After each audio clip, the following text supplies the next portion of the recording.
Amigos e irmãos, mais uma vez sejam bem-vindos ao nosso canal Verso a Verso, onde você vai encontrar aqui a teologia bíblica no método Lectio Continua. Como nós estamos estudando Êxodo, e a importância do Êxodo na nossa vida, hoje conosco aqui, nosso irmão Davi Oliveira, ele gosta da risada.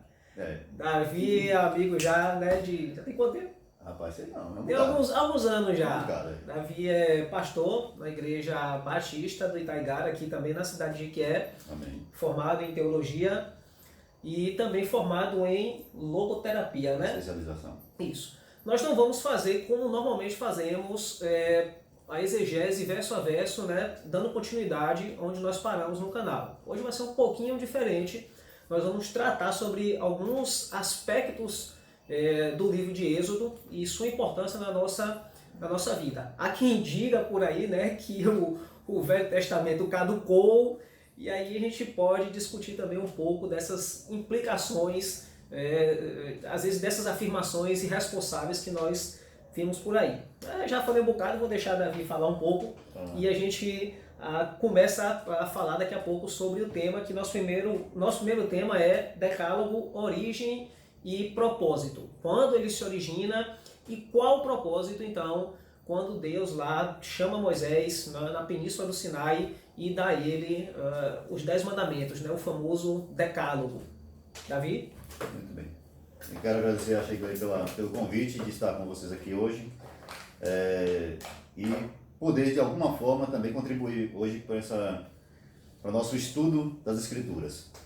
O Decálogo no Antigo Testamento é muito rico, muito bom de ser estudado. E é bom que tanto eu quanto o Sheila estejamos trabalhando no mesmo livro. Ele aqui no Verso a Verso, eu lá na exposição da Escola Bíblica, na Batista do Itaigara. Se você quiser acompanhar o canal também, está lá. IB Itaigara, está no YouTube, está também no Instagram. Então a gente trabalha o livro do Êxodo. Eu já estou um pouquinho adiantado, ele está um pouquinho antes, ele começou bem depois, né? Eu sou atrasado. Está atrasado. Eu já estou lá no finalzinho, já atravessei o Mar Vermelho, já passei pelo deserto, já estou começando a entrar na Terra Prometida. Então ele ainda está no deserto ainda. Nem entrou no deserto. Nem entrou no deserto ainda. A gente está lá para sair ainda, preparando. Está se arrumando ainda, é assim. Preparando as coisas. Mas vamos lá. Em relação ao Decálogo, certo. Origem, embora a gente já saiba, entre aspas, acredito que aqueles que nos assistem já tenham lido a Bíblia e chegado já nessa parte, mas origem e propósito. Quando Deus chama Moisés na Península do Sinai, formando ali o povo, sim, esse povo precisa então ser regido por leis. certo. Até então eles estão no Egito. A gente já conhece essa história, quem não acompanhou o canal, volte e acompanhe lá, vai ter. Eles estão ali no deserto e Deus está formando então o povo. E esse povo precisa ser regido por leis. Caso contrário, seríamos apenas bárbaros, animais. Então ali é a formação de, digamos assim, de um povo. Isso. Israel, o povo hebreu ali, o povo israelita, começa então a ser formado como nação a partir daquele momento, correto? Correto. E o propósito, então, origem e propósito? Pois bem, a origem do Decálogo é justamente essa. É Deus dando ao povo que está saindo do Egito e que até então não conhecia nem forma, nem meio de servir a Deus. É um povo que está saindo para fazer uma aliança com o Senhor. Mas além de ter uma aliança, vou usar o termo aqui, religioso, você vai entender porque eu estou falando religioso. Além de ter uma conotação religiosa, tem uma conotação também civil. É uma regra também para a convivência do povo. É uma regra social. E o Decálogo é basicamente esse resumo de meios de servir a Deus e os mandamentos que ele dá com relação a ele e meios de servir ao próximo e a relação que se mantém com eles. É uma relação entre Deus e o próximo, vertical e horizontal. O Decálogo, na sua origem, para isso. No seu propósito é organizar o povo civilmente para que ele entre na Terra Prometida e ali construa uma nação nos moldes de Deus, nos moldes da moral e da ética que o Senhor proporcionará. Aí é bem diferente do Egito, porque eles estavam acostumados com os deuses pagãos, eles estavam acostumados com a libertinagem, eles estavam acostumados com outras coisas que eles viam lá. E eles vão vir para cá, agora aqui é tudo diferente, eles têm que sair de lá, eles têm que deixar o Egito, têm que deixar também a cultura egípcia, a cosmovisão egípcia. O que, ao final das contas, acaba não acontecendo de eles deixarem a cultura. Exato. É difícil, é muito complicado. Por exemplo, há algum tempo atrás, tivemos aí uma discussão a nível nacional de recebermos indivíduos, principalmente islâmicos, né, no Brasil. Sim. E a gente vê digamos assim, eles se apropriando do terreno onde eles são inseridos. Sim. E não há como você fugir, por exemplo, de que ao ter contato com outras nações, com outras religiões, com outros, digamos assim, comportamentos, você acaba absorvendo. Claro. Basta ver que quando o indivíduo sai de um estado para o outro, no instante, a forma de falar, ela já muda. Isso. Então, o povo hebreu, ele absorveu bastante a cultura egípcia, que era, como Davi já falou, bastante pagã. Então, eles estavam acostumados com aquilo. E Deus, quando os tira de lá, né, através de Moisés, é interessante porque o texto de Êxodo vai falar que eles... e aí eu vou fazer uma pergunta capiciosa daqui a pouco. Diz que eles já eles já tinham se desviados do Senhor, né, e adoravam outros deuses. Então, como você falou, agora Deus precisa, então, dar um novo rumo, formar enquanto nação, formar enquanto Estado. Isso. E uma formação de Estado, uma formação de nação, é claro, como todas as nações, elas precisam de leis. E está ali, então, a lei de Deus, que a pergunta capiciosa se Deus só dá a lei a Moisés, né, ao povo ali no Êxodo, existia pecado então antes da lei? Paulo vai responder bem isso lá na frente, mas vamos lá. Quando o Senhor estabelece a lei, entenda, esse povo que sai do Egito, eles são hebreus, herdeiros de Jacó, de Abraão, mas eles não conhecem mais ao Deus de Jacó e de Abraão, a lei que estava lá atrás, o que vinha antes deles. Quando eles vão entrar nessa terra prometida, nessa nova terra, eles precisam lembrar-se dessas coisas. A lei é para lembrá-los de quem eles são, de como o homem é pecador e de como o homem é caído. Quando a gente fala da depravação total, correto, a lembrança é essa. A lei vem para lembrar que o homem é totalmente depravado e que é pela graça de Deus que ele é restaurado. Não significa que a lei estabelece o pecado. É o que Paulo explica. Não é porque a lei não estabeleceu o pecado. A lei nos faz lembrar que somos pecadores. Se não houver lei, não há pecado? Não, há pecado. Mas acontece que eu não vou ter conhecimento do pecado. A lei é dada para que eu tenha conhecimento do pecado, para que eu saiba que isso é pecado. E a partir daí, então, eu viva de uma maneira oposta ao pecado. Aí é que estão as leis do Senhor. Exatamente. Romanos, né? Romanos, eu não me lembro qual o verso, o capítulo e o verso. Não sei se é Romanos 7 ou 8. Isso. Ele vai falar justamente, eu não saberia o que era cobiça se a lei não me dissesse, não cobiçarás. Mas é interessante essa colocação, porque ele não fala que não existia pecado. Não. Ele fala que não conhecia o pecado. Exatamente. Não saberia que é pecado. Não saberia que é. No entanto, o pecado está lá. A transgressão, né? Vamos tratar aqui pecado de forma bem simples aqui como a transgressão da lei de Deus. E aí vem um outro aspecto, é que tratando esse assunto de pecado e transgressão, então os 10 mandamentos eles refletem a natureza moral de Deus. Moral e ética de Deus. Moral e ética de Deus. Então quando fala não roubarás, não furtarás, né? Isso. E é interessante no Êxodo 20, porque o Senhor já começa, fazendo um adendo aqui, Êxodo 20, os irmãos podem acompanhar aí. Então falou Deus todas essas palavras: eu sou o Senhor seu Deus. Um ponto fundamental já estabelecido ali de que ele é Deus. Exato. Não há outras divindades, não há outros deuses, nem os deuses do Egito criados ao modo do ser humano. E é interessante, daqui a pouco eu falo um pouco sobre o livro do Bale. Acredito que você já tenha lido, é muito interessante. Você se torna aquilo que adora. Exato. Ele vai tratar sobre isso. Então... Eu não vou falar o nome dele não, porque eu sei que ele me criticando quando eu falo dele. Então, assim, a lei, ela representa, então, o caráter de Deus, a natureza de Deus e o seu tanto o seu caráter moral quanto sua natureza, correto? Correto. Enquanto você estava falando aqui, eu estava lembrando de Deuteronômio, capítulo 6, eu estou aí pulando um pouquinho na história, mas Deuteronômio é a repetição das leis. Correto. E é interessante que no capítulo 6, quando ele vai falar sobre o fim da lei, qual o propósito, qual a justificativa de que Deus está entregando a lei e o povo que vai entrar agora na Terra Prometida, que é uma nova geração, o capítulo 6, o verso 4, é o chamado Shema. É uma confissão de fé judaica e diz: ouve Israel, o Senhor nosso Deus é o único Senhor.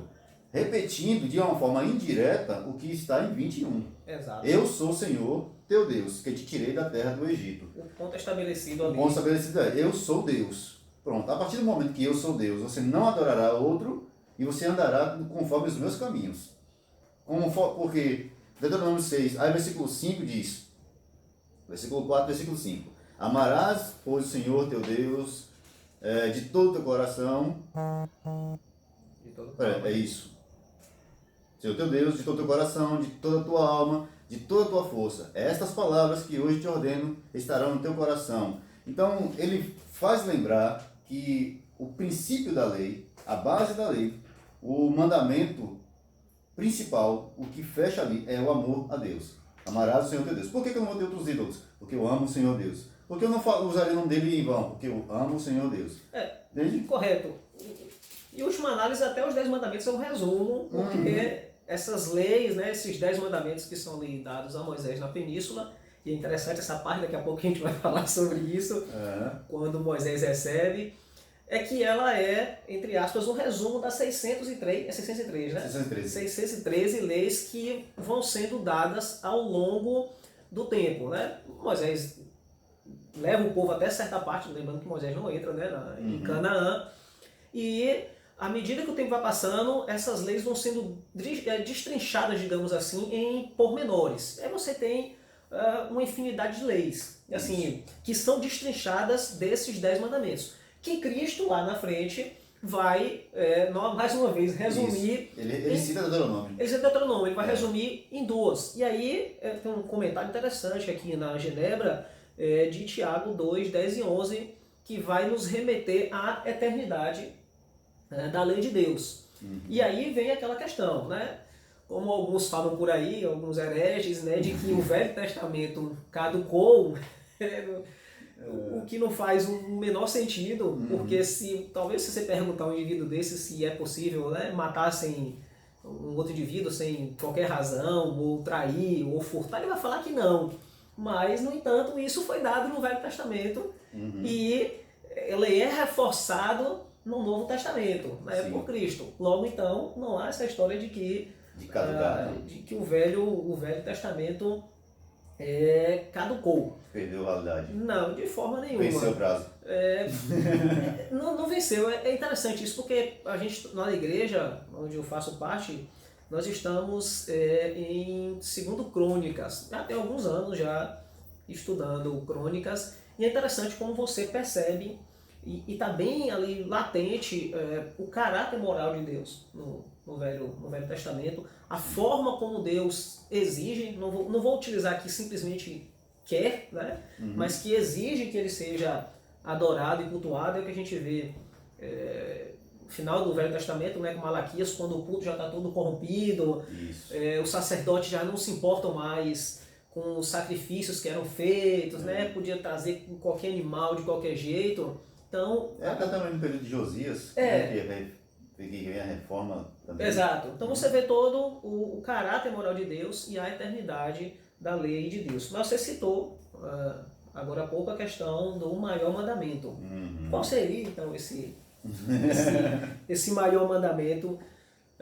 O amor a Deus sobre todas as coisas. Pois é. E a obediência, ou já pegar aí já no... A obediência a Deus, a obediência à lei de Deus resume-se em amar a Deus. Ela reflete o amor a Deus. Pois é. Quando Jesus responde essa pergunta 2 vezes, né? A primeira vez, quando um fariseu lhe questiona qual é o maior mandamento, e na segunda vez, quando ele orienta o rapaz, né, o jovem rico, e ele fala sobre o mandamento, o maior mandamento. Ele cita 2 vezes esse texto de Deuteronômio: amarás o Senhor teu Deus de todo o teu coração, de toda a tua alma, com todas as tuas forças, todo o teu todo o teu entendimento, e ao próximo como a ti mesmo. E quando ele fala que esse é o maior mandamento, e que todos os demais dependem desse, significa que é esse o amor a Deus, é essa base. É tanto que Deus inicia assim: eu sou o Senhor teu Deus, não terá outros deuses diante de mim. E quando fala ali diante de, é interessante porque a expressão hebraica para diante de é em oposição, em rivalidade. Correto. Você não terá um outro em rivalidade comigo, em igualdade comigo, porque não tem nenhum outro. Em Isaías ele diz: eu não tenho ninguém aqui, eu estou sozinho. Não tem nenhum outro junto comigo. Então, quando a gente olha para esse mandamento de que amar a Deus é o maior dos mandamentos, é porque dele depende toda a lei, dele depende todos os demais. Quando no Novo Testamento você vai ver Paulo falando sobre o amor, e ali muita gente canta, né, nos casamentos, né? Coríntios 13 no casamento. Mas o amor ali não é a outra pessoa. O amor é a Deus. Quando ele fala assim, o amor, tudo pode, tudo crê, esse amor aí é o ato de amar a Deus. O amor que vem de Deus, o amor que é, esse amor ágape, né, chamado, a gente costuma se referir a ele. É esse amor que primeiro vem de Deus e que volta para ele através de nós e que se reflete no próximo. Então, quando a gente fala do maior mandamento, o maior mandamento é amarás o Senhor teu Deus de todo o teu coração. Resumindo assim, então... Toda a lei depende disso. Toda a lei depende disso. Então, quando eu amo a Deus, e isso não depende de mim, porque advém dele primeiro. Então, a gente costuma falar, quando você ama a Deus, não é que você, por sua livre e espontânea vontade, né, seu falso livre-arbítrio que você imagina que tenha, e que na verdade não tem. Quando você levanta a sua mãozinha lá na igreja, né? Algumas igrejas que ainda utilizam, principalmente igrejas batistas, que é aquelas mais antigas, né? Mais tradicionais, que utilizam o apelo. Eu discordo do apelo, mas enfim, é um assunto para um outro dia. Quando você levanta a sua mãozinha lá, você acha que está dando o primeiro passo, mas não é. Ali já é o segundo passo, porque o primeiro foi Deus colocar em seu coração a vontade de, digamos, de se render a Ele. Então, você ama a Deus, nós amamos a Deus porque Ele nos amou primeiro. Exatamente. A profundidade das riquezas, tanto da sabedoria quanto do conhecimento. Eu esqueci o resto. Quão insondáveis são os seus juízos, inescrutáveis são os seus caminhos, ó, pois quem conheceu a mente do nosso Senhor? Quem primeiro foi o seu conselheiro, ou quem primeiro deu alguma coisa a Ele para que Ele fosse restituído? Então, assim, porque dele, por Ele, para Ele são todas as coisas, glória, pois a Ele eternamente. Amém. Então, quando nós tomamos uma atitude dessa, e que nós falamos, nós amamos a Deus, e isso é dito, né, de coração, foi porque Deus é uma resposta bem colocada. E bem colocado de que o amor a Deus, então, faz com que nós tentemos andar nos caminhos e cumprir os mandamentos, que a nós é impossível.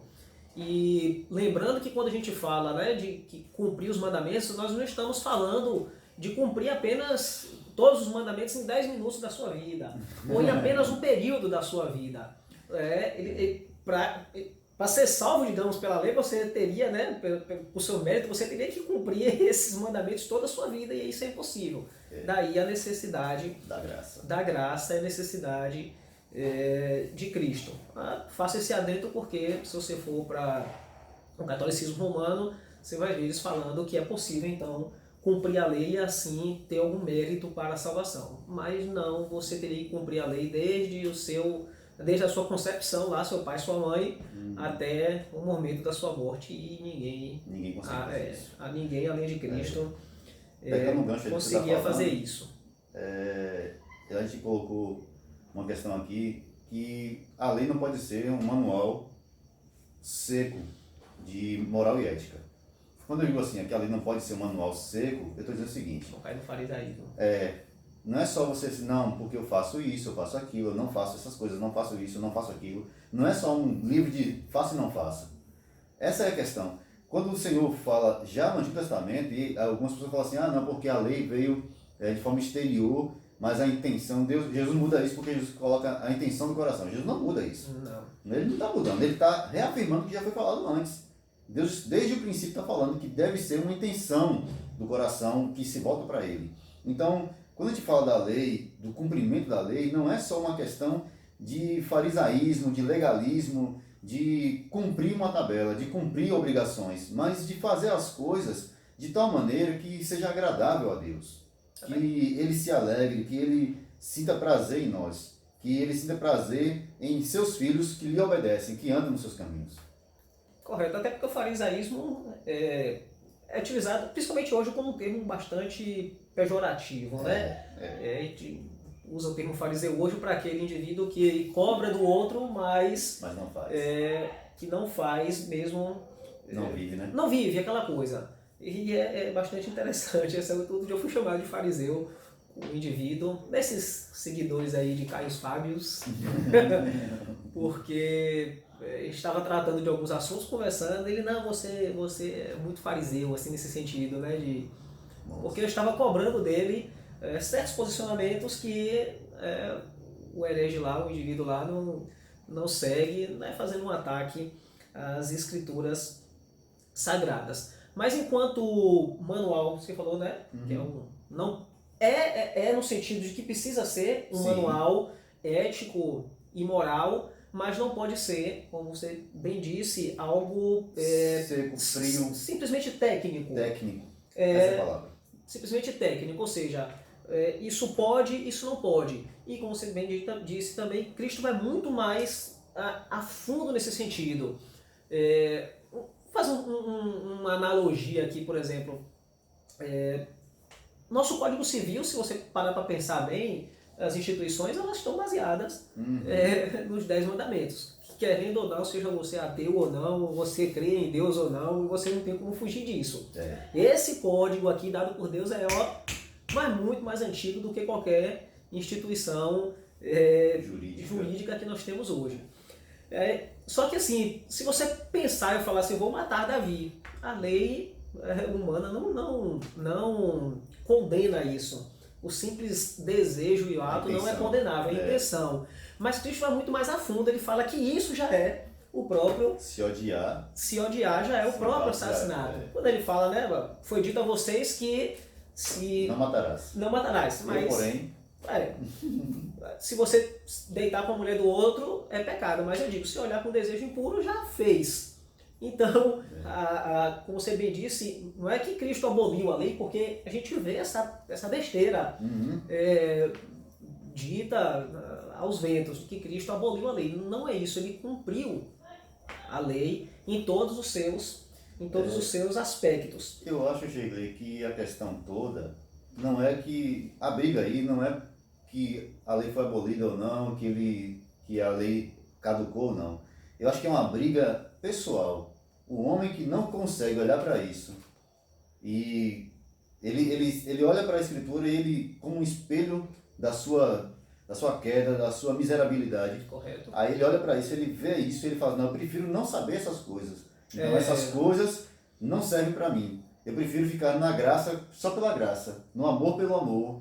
E aí é lindo falar de amor, é lindo falar de misericórdia, de graça, mas quando você olha para a Escritura, você não vê só amor florido, você vê um amor real, sincero, verdadeiro, o amor que corrige, o amor que aponta para o caminho, o amor que aponta para o pecado. E normalmente quem faz essa separação são justamente aqueles que dizem que o Velho Testamento caducou, porque a gente vê, assim, se nós formos analisar profundamente, nós vemos um Deus também irado, entre aspas aqui, mantenha-se as proporções, vingativo no Novo Testamento, não essa vingança nossa, porque alguém pisou no meu calo, então eu vou me vingar. A vingança divina não é neste sentido, mas a gente vê, e o Apocalipse é prova disso. Claro. É Deus mandando ao inferno aqueles a qual ele não elegeu, mandando ao inferno o diabo, Satanás e sua corja, os anjos. Agindo com justiça. Mas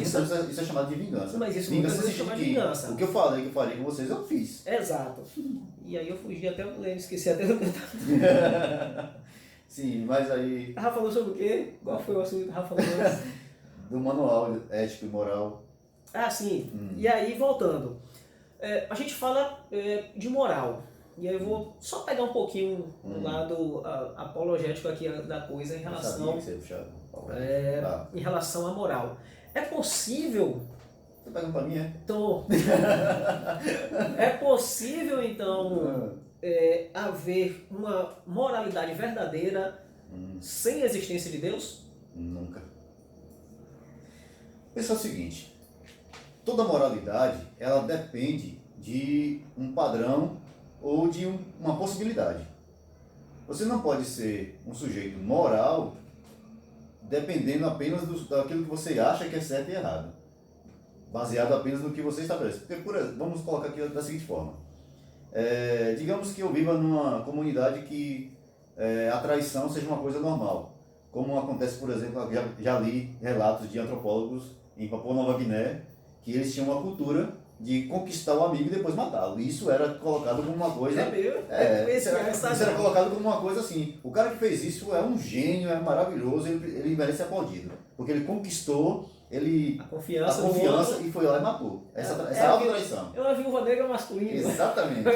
Cuidado com essas coisas. Então, isso era tido como uma espécie de alto padrão de possibilidade. O cara era o máximo. Você nota que aí o padrão de moralidade deles é esse. Então eles não veem nenhum problema em enganar, mentir, roubar e matar. Nesse sentido, não. Mas essa mesma tribo dizia que qualquer um que fizesse isso com um estrangeiro ou com alguém que fosse ali da família, deveria morrer.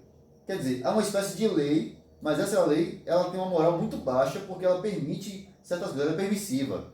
Quando a gente olha para a lei divina, a gente olha para as leis baseadas, como você mesmo disse, principalmente no Decálogo, você nota que o princípio da vida humana, que os humanistas dizem que é coisa que eles inventaram no iluminismo, não é coisa nenhuma, o princípio da vida humana, do outro, da preservação da vida do outro, ela é baseada naquilo que Deus disse do valor do outro como criação dele, a imagem de Deus. Então, a moral, a ética, depende de um padrão maior. Não existe padrão mais alto do que o padrão de Deus.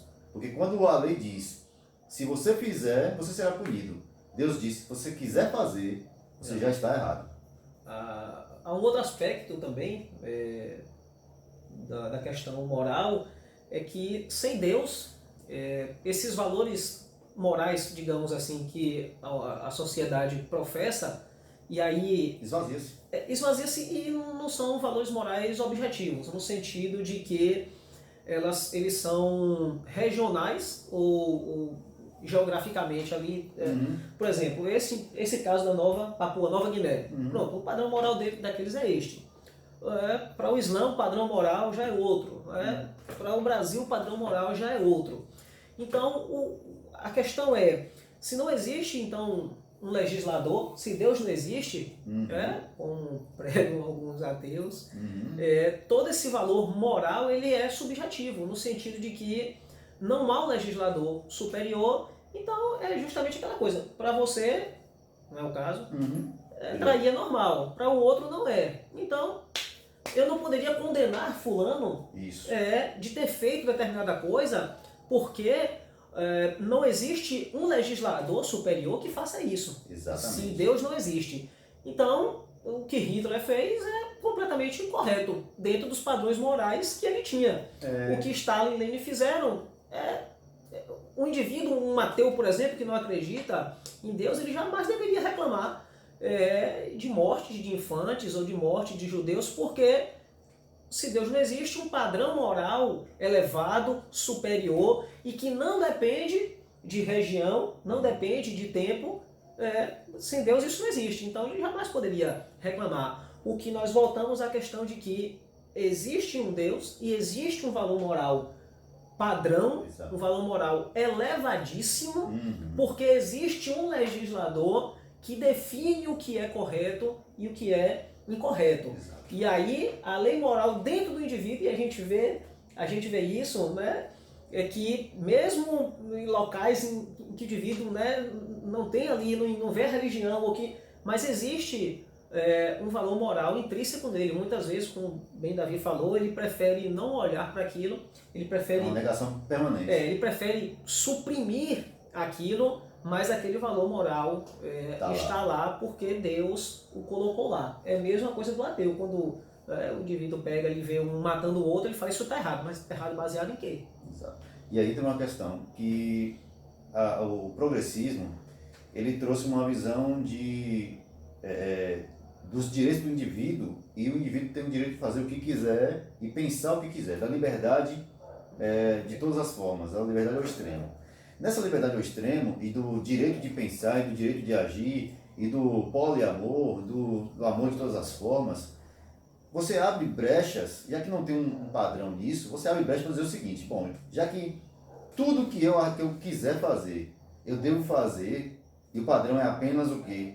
Qual é o padrão? Não tem padrão, porque o padrão sou eu. Exato. O padrão é o que eu acho que é certo, porque a verdade é relativa e o certo e errado também é relativo. O que é certo para mim não é certo para você. Se é assim, então a minha verdade, o meu certo, o meu errado, se impõe como um imperativo sobre os outros. Correto. Então eu vou fazer o que eu quiser, quando eu quiser, do jeito que eu quiser, e ninguém tem direito de fazer isso. Só que isso é muito bonitinho no discurso, mas na prática isso não existe. E ninguém quer isso na prática, porque isso seria uma anarquia geral da sociedade. Seria uma perda de todos os elos que organizam uma sociedade. A perda absoluta de todos os meios de respeito e de limites. Quando alguém fala assim, porque o meu direito começa quando o seu termina, ou o meu direito termina onde o seu começa. Qual é o direito? Exato. Onde é que está o limite do direito? Onde se estabelece isso? Se você tira Deus, e aí Dostoiévski responde a isso, né? Irmão do Karamazov, se Deus não existe, tudo é permitido. Exato. Se você tira o legislador máximo, como a gente vê aqui, se ele está fora, se não existe um juiz, se não há quem julgue, então eu posso fazer o que eu quiser, porque eu dependo apenas das minhas próprias forças. Porque eu não vou ser punido por ninguém e eu não vou ser cobrado por ninguém. E nem deveria. Já que não existe, né? Por que eu seria cobrado? Entende? Já que o padrão sou eu. O padrão sou eu, então eu mesmo me julgo. Então, ninguém deve me julgar porque eu mesmo me julgo. Ninguém deve colocar limites a mim porque os limites sou eu que estabeleço. Meu corpo, minhas regras. Meu corpo, minhas regras. Então, percebe que você vai tornando o indivíduo cada vez mais individualista, egoísta, um pequeno imperador que acha que tudo deve girar em torno dele mesmo, de todos os seus pensamentos. Isso se reflete, antes da gente partir para o próximo, porque trata-se disso, né, que é Deus como a base de toda a vida, mas essa ideia do homem autossuficiente, principalmente o homem moderno, já li moderno e o pós-moderno, isso se reflete hoje nas igrejas, no culto, mantenha-se as devidas proporções, no culto a Deus, porque o que a gente vê, e é triste falar isso, mas o que a gente vê em 90%, aí, talvez mais, das igrejas, o que se chama de culto, na verdade, é uma promoção do indivíduo, do próprio indivíduo. Sim. É o homem cultuando a ele mesmo, e quando trata de Deus, parece que o que a gente vê é que parece que está falando ali de Aladim, né? O Deus da lâmpada, em que ele controla Deus. E que ele controla Deus e tem lá aquele ser celestial, todo-poderoso, e que ao esfregar de uma lâmpada está ali para conceder desejos ao indivíduo. Isso se reflete, esse antropocentrismo, né? O homem como centro de todas as coisas, se reflete nas igrejas, mesmo dentro daqueles ditos cristãos. É interessante que há uma expressão que o pessoal gosta muito de usar, que é a Revolução Copernicana, né? Ou Copérnica. Essa Revolução Copérnica, por que não? Porque agora não é mais a Terra que é o centro, o Sol é o centro, a Terra gira em torno do Sol e não o contrário. Então agora também o homem é o centro e não mais Deus é o centro. Então é Deus que gira em torno do homem e não o homem em torno de Deus. Então você muda o centro, você muda também todas as regras disso. Correto. Você muda toda a direção. Se você pega isso, aí você fala assim, não, mas eu creio, Deus está no centro. Não é só uma questão de falar. Observe, até o capítulo 20, até o capítulo 30 de Êxodo, capítulo 31 principalmente, a partir daqui do 20 até o 31, você vai ver Deus falando com o povo de Israel detalhes do culto. Detalhes. É muito interessante. Sabe, pontinho a pontinho, a cor da cortina, a cor do negócio, o tamanho das traves, o tamanho do tabernáculo, que direção ele deve ficar, de que forma. Quando você olha para as pragas do Egito, você nota Deus respondendo diretamente ali às entidades e destronando todas elas. Quando você olha para tudo isso, ele está mostrando, olha, eu sou Deus, esses não são deuses, e como eu sou Deus, vocês vão me cultuar do jeito que eu estou falando aqui. Por quê? Porque se eu deixar na criatividade de vocês vão fazer, eu já sei que vocês vão fazer. Então assim, a pessoa fala assim, ó, a gente faz aí um templo. Beleza, vamos pegar aquele modelo lá que a gente viu lá de Ra. Aquele templo era bonito. Mas é interessante porque o período dos reis se dá em parte justamente por causa disso. Uhum.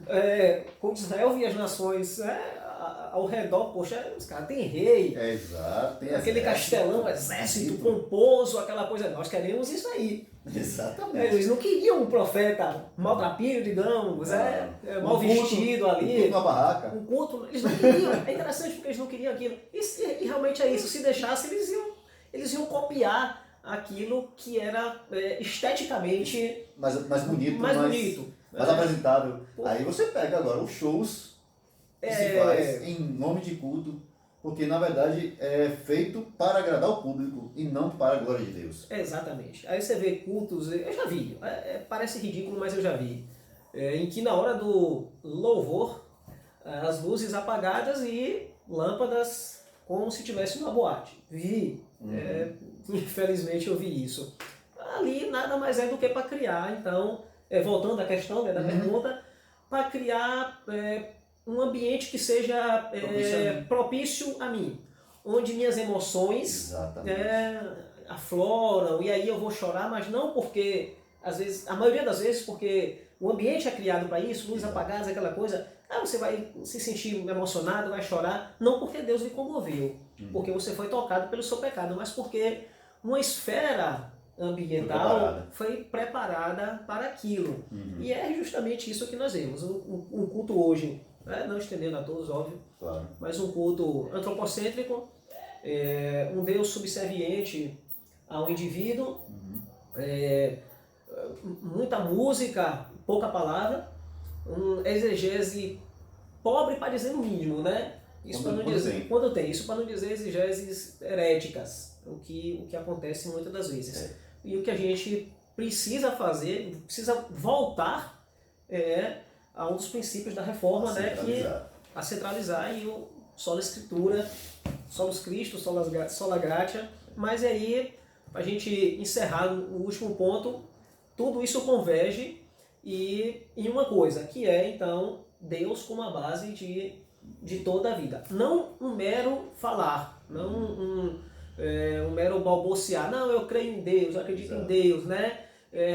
Eu sirvo a Deus. Não simplesmente da boca para fora, mas tentar buscar uma vida santa diante de Deus, correto? Exato. Quando a gente fala de Deus como centro da nossa vida, como centro da vida, no geral, e aqui eu quero chamar a atenção o seguinte: independente de que você acredite ou não, que você creia ou não, que você sirva ou não, Deus vai continuar sendo o centro da sua vida, porque você depende dele. Não há como fugir. Não há como fugir. Paulo replicando, não, mas citando um poeta da sua época, ele diz: porque nele nos movemos, respiramos e existimos.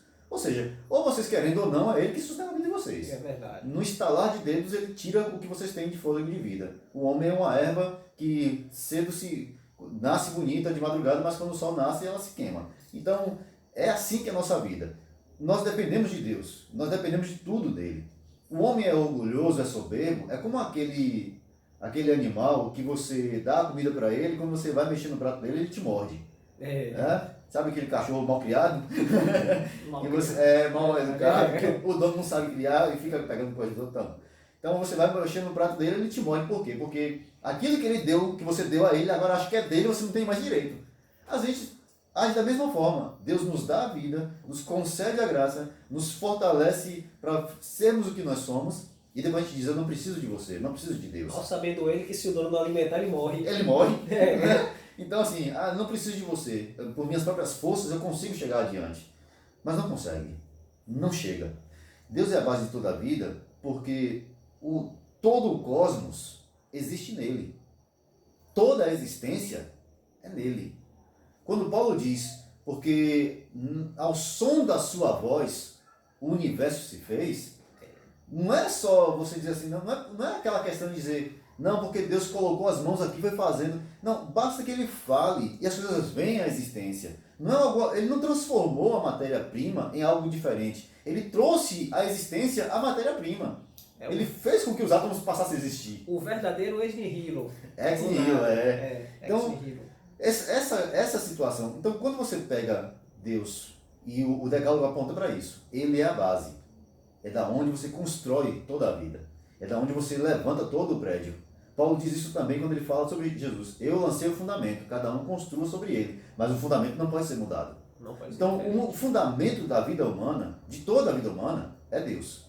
Querendo ou não, aceitando ou não, andando nos caminhos dele ou não, ele continua sendo o legislador do mundo. A diferença é, quando eu ando em obediência à lei, eu não tenho nenhum problema com a lei. Quando eu ando em desobediência à lei, eu temo o legislador. Exato. Você não tem medo da polícia se você anda corretamente. Mas se você é um marginal, o primeiro sinal de uma farda você treme, você se esconde, você foge. Então, esse é o ponto. A lei de Deus reflete a moral dele, o caráter dele. O que Deus está fazendo aqui não é colocando leis pesadas e severas para deixar a gente triste e deixar a gente falar assim, eu nunca vou conseguir ser isso. Não, é para mostrar quão elevado é o caráter dele.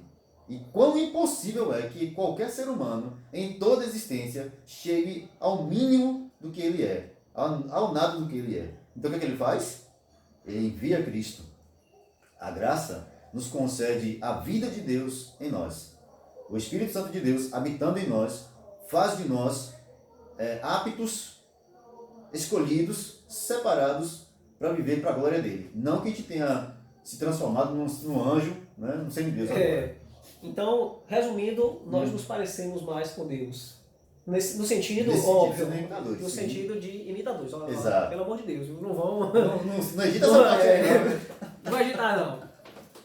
Preciso ter cuidado com algumas coisas, não por causa de politicamente correto, não é o caso, Não. mas para que não haja heresia, né? entendimentos dúbios. Quando a gente fala mais parecido com Deus, é no sentido de que se somos imagem e semelhança de Deus, como filhos amados, ao nos aproximarmos de Deus, nós amamos porque Deus amou, nós raciocinamos porque Deus... exato, porque Deus nos deu essas características. Então, é neste sentido que eu estou falando. E aí, o comentário que eu esqueci de falar no livro de Bale, leiam esse livro, Você se torna aquilo que adora. É interessante porque ele vai falar como o povo idólatra acaba se parecendo cada vez mais com seus ídolos. Exatamente. As estátuas que não têm boca, mas não falam, têm ouvidos, mas não ouvem, tem a cabeça ali, mas não pensa. Então, à medida que o povo idolatrava essas divindades, muito mais eles pareciam com elas. E é interessante, entendo o que eu vou falar aqui agora, não significa necessariamente que eu creio nisso, mas o Bale é um instrumentalista no hebraico, de mão cheia.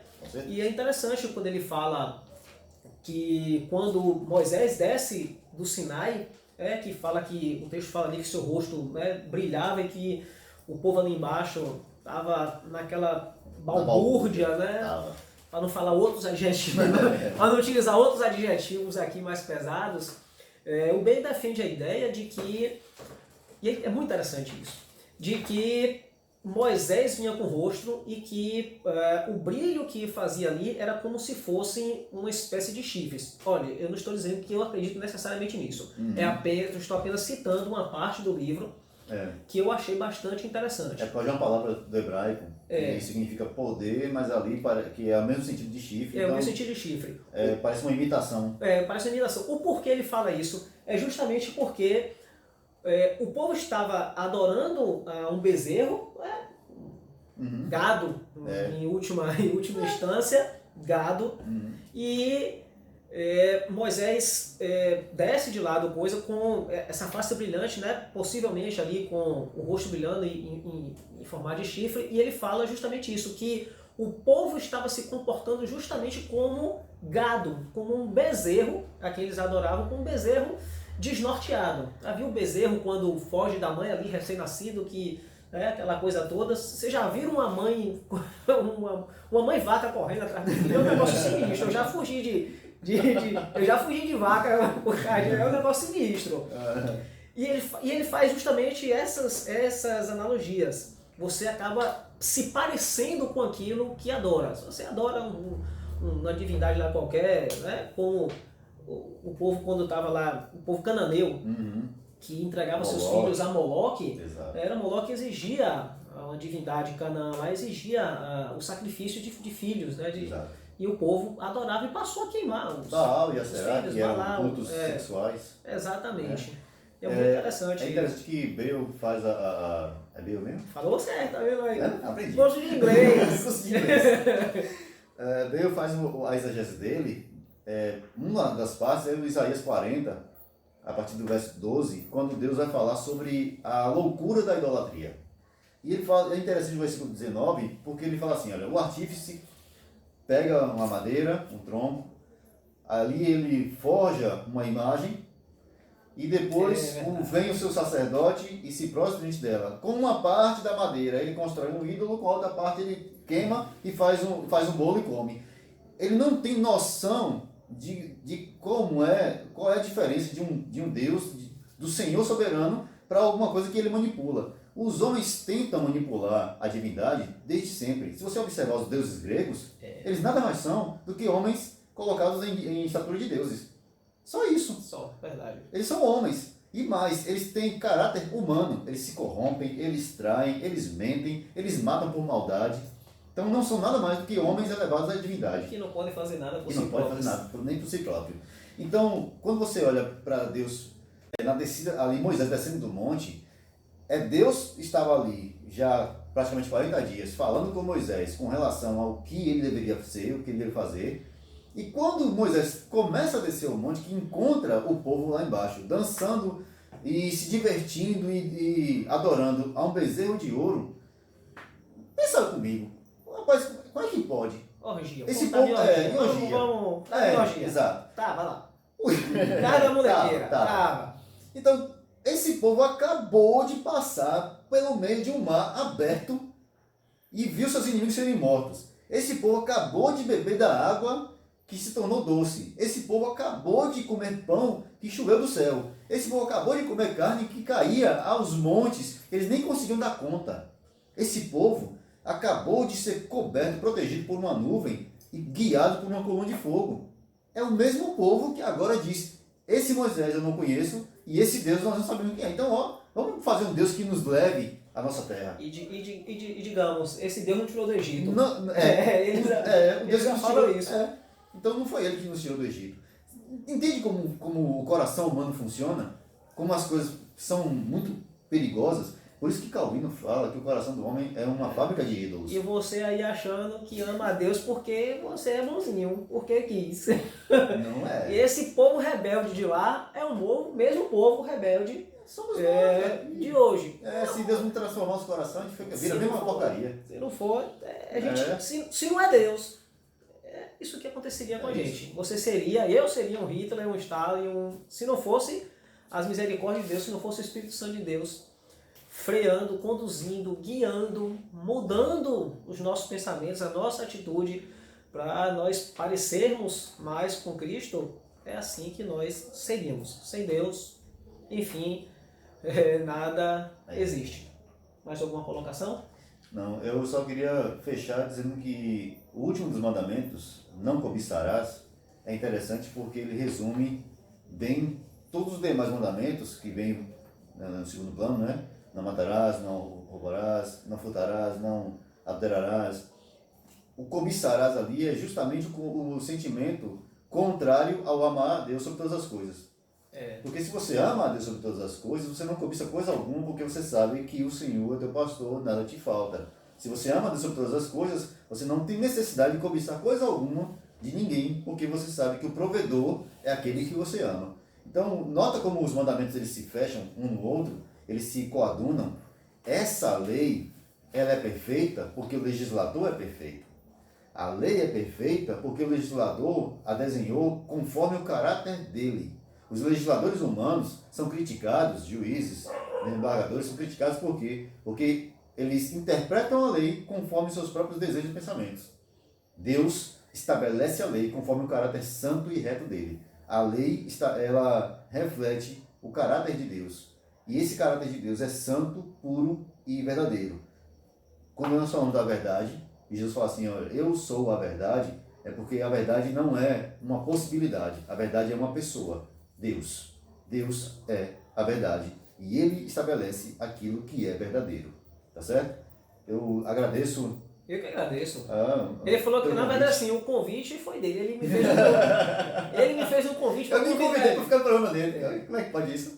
Ele me convidou a eu convidá-lo para estar exatamente. aqui. Mas foi muito Depois bom. ele vai se convidar, me convidar para convidar ele. Isso. Mas foi muito bom.